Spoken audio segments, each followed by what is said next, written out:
Yo, Bakayalo Konoyalo, et oui, on se retrouve pour une petite théorie sur One Piece à propos du deuxième meilleur épéiste du monde de One Piece. Oui, je veux bien évidemment parler de Mihawk, parce que comme tout le monde le sait, le meilleur épéiste bien connu, c'est Vivi Vista, tchac tchac tchac tchac. Mais aujourd'hui, on va juste parler du deuxième meilleur épéiste, et ma théorie à propos de Mihawk, c'est que c'était l'ancien second de Shanks. Oui, c'était le premier commandant de Shanks. Ça, c'est ma théorie et je vais vous le prouver à travers une petite mise en scène, une petite chose, un petit jeu qu'on va faire ensemble. Oui, vous allez voir, on va comparer l'équipage de Shanks et l'équipage de Luffy. Parce que pour moi, très clairement, il y a un parallélisme entre les deux. Donc en vérité, carrément au-delà du parallélisme, c'est qu'il y a un alter ego d'un membre de l'équipage de Shanks par rapport à l'équipage de Luffy.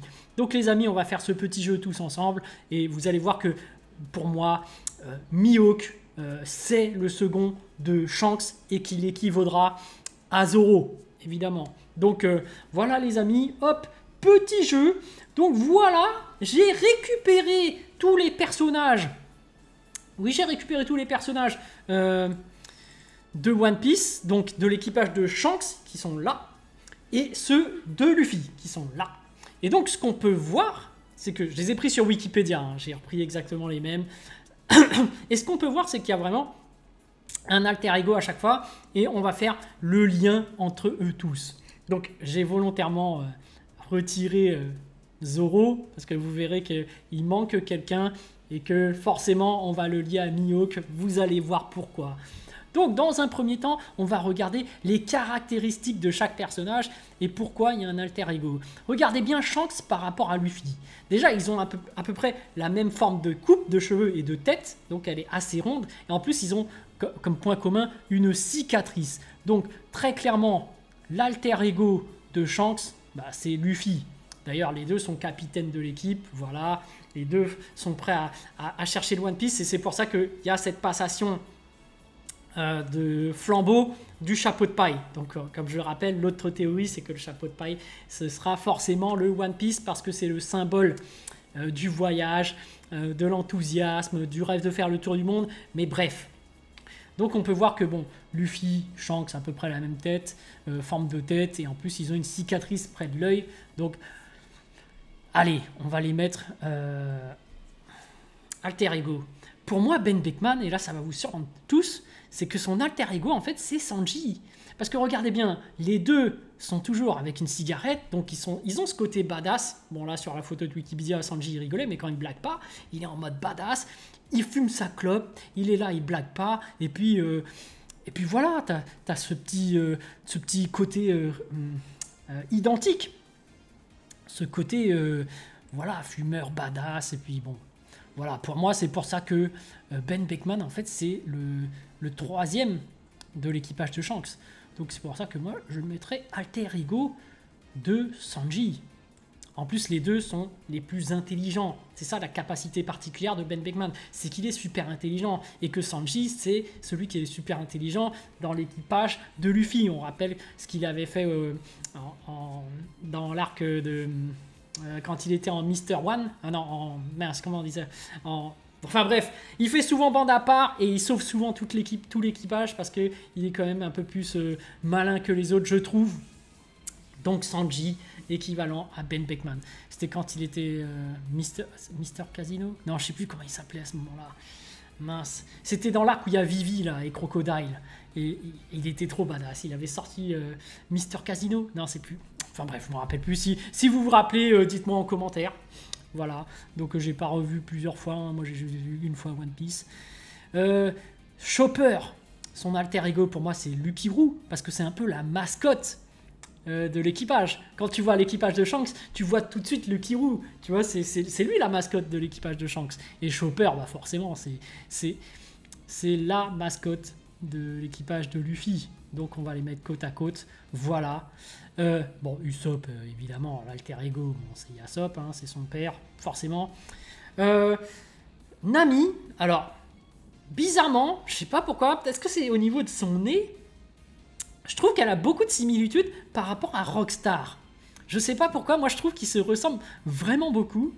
Voilà, ils ont ce côté cheveux orange qui, tu vois, l'autre Rockstar, cheveux rouges, tu vois, ça se rapproche en termes de coloris de couleur. Voilà, je trouve qu'il y a une similitude, bien que voilà, Nami est beaucoup plus jolie que Rockstar. Donc voilà, on va mettre Nami à côté de Rockstar. Lim Juice, forcément, je mettrai à côté de Nico Robin. Parce que les deux, voilà, lunettes de soleil, ils ont l'air d'être super intelligents au niveau des... enfin, je sais pas comment dirais-je, ils sont réservés, voilà, c'est plutôt ça, pas l'intelligence, mais ils sont réservés. Ils ont l'air réservés, et du coup, tu as une attitude, un truc qui fait qu'ils se ressemblent beaucoup, je trouve. Donc voilà, pour moi, Lime Juice, ce serait Nico Robin, et je pense que Lime Juice est capable de lire les poneglyphes, tout comme Nico Robin, tu vois, je pense que il y a une similitude. Bon, Bonk Panchi, pour moi, ce serait l'équivalent de Brook, parce qu'on peut, comme on peut le voir, il y a cette espèce de fissure au niveau de son visage. Pareil pour Brook. Donc voilà, pour moi, c'est ça la similitude. Ça fait un peu même, ça fait un peu. Les deux ont le côté un peu morbide, tu vois, le côté un peu mort-vivant. Donc voilà. Bon, Frankie et Bleeding Snake, évidemment. Hein, les deux petites lunettes de soleil carrées. Voilà, Bleeding Snake. En plus, Bleeding, ça veut dire quoi? Construction. Celui qui construit les bateaux et tout. Ça me paraît évident que Frankie et Bleeding Snake, c'est l'alter ego, tu vois. C'est un peu les mecs qui se ressemblent. Howling Gap et Jinbei, hein, il suffit de regarder la forme de leurs dents. Ça sent l'homme poisson à de... Ça sent le l'homme poisson chez les deux. Donc bah, Jinbei c'est sûr, mais Howling Gap, il y a un petit truc, tu vois. On dirait un homme poisson, je trouve que les deux se ressemblent pas mal. Après le dernier, je l'ai mis, en fait, en gauche, je sais pas trop en fait. On va dire qu'il ressemble à Yamato, dernier membre, mais je suis pas sûr. Donc voilà, comme vous pouvez le voir, chaque membre de l'équipage de Shanks a un alter ego, une correspondance qui est l'équipage de Luffy, donc passation de flambeau. En termes de puissance, voilà, l'équipage de Luffy tend vers un équipage de Shanks en termes de puissance. Donc c'est pour ça que pour moi, Shanks aura toujours l'avantage sur l'équipage de Luffy et que à la fin, il lui rendra le chapeau de paille parce que Luffy, pour moi, fait toute cette aventure pour rendre le chapeau de paille à Shanks. Et pourquoi Shanks, mine de rien, il le guide, il le couvre en tant que mentor, il fait en sorte que Luffy refasse les mêmes aventures que lui, parce que pour moi, en fait, Shanks a déjà trouvé le chapeau de paille. C'est pour ça qu'il est là. Et une fois que tu as accompli ton objectif, que tu as trouvé le chapeau de paille, ton objectif, c'est de faire en sorte que la nouvelle génération vive un peu les mêmes aventures que toi. Comme ça, après, tu pourras en discuter, évidemment. C'est ça le but de Shanks, parce que lui, il a déjà vécu le truc. Il a vécu un truc incroyable, mais tu vas pas refaire toujours le même voyage. Donc, il faut que tu en fasses profiter la nouvelle génération et qu'ensuite, lui aussi en fasse profiter les prochaines, etc., etc. Mais on en revient au sujet de base, l'équivalent de Zoro, le second de Shanks, pour moi, c'est Mihawk. Donc on va regarder un peu leur ressemblance. Toc, on va mettre l'image. Regardez bien la forme de leur tête. Calvitie sur le côté, exactement pareil. Franchement, Mihawk, tu lui retires la moustache et la petite barbichette, c'est quasiment Zoro. À part cette cicatrice qu'a Zoro, mais ça en dit long sur la suite, ça veut dire que cet œil, il va certainement le réouvrir, puisqu'on voit bien que chez Mihawk, ses yeux sont différents des autres. Il a une capacité au niveau des yeux, donc je pense que plus tard, Zoro va éveiller son œil, il aura un pouvoir par rapport à son œil, comme ça il y aura un parallélisme par rapport à Mihawk, qui utilise effectivement ses yeux pour combattre. Et bien évidemment, comme vous pouvez le voir, parallélisme, meilleur épéiste, Mihawk est le mentor de Zoro, Shanks est le mentor de Luffy. Donc oui, il y a véritablement un parallélisme pour moi. Donc pour moi, Mihawk, c'était le second de l'équipage de Shanks. Et je pense même qu'il va rejoindre plus tard l'équipage de Shanks comme à l'époque. Tu vois, il y aura une petite phrase comme ça. Et donc on verra donc l'équipage de Shanks au complet comme avant. C'est qu'une théorie, je le rappelle. Je ne détiens pas la vérité absolue. Pas de menaces de mort, pas d'insultes, comme d'habitude. Je sais qu'il y en a plein d'entre vous qui vont « Mais n'importe quoi!